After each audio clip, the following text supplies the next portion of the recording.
Why do people segregate? Why do countries separate? Why do races discriminate? Adding all that, I get the word hate.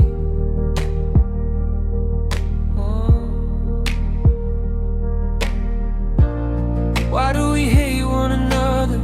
We are supposed to love each other because of our skin color or race. But beneath the skin, we are all the same.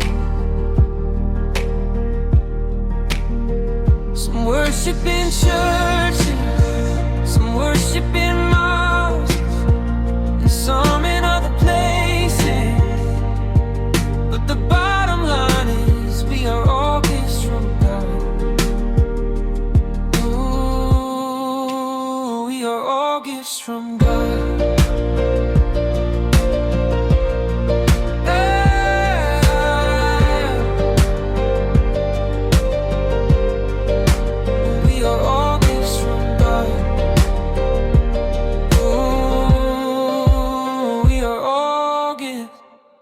Somebody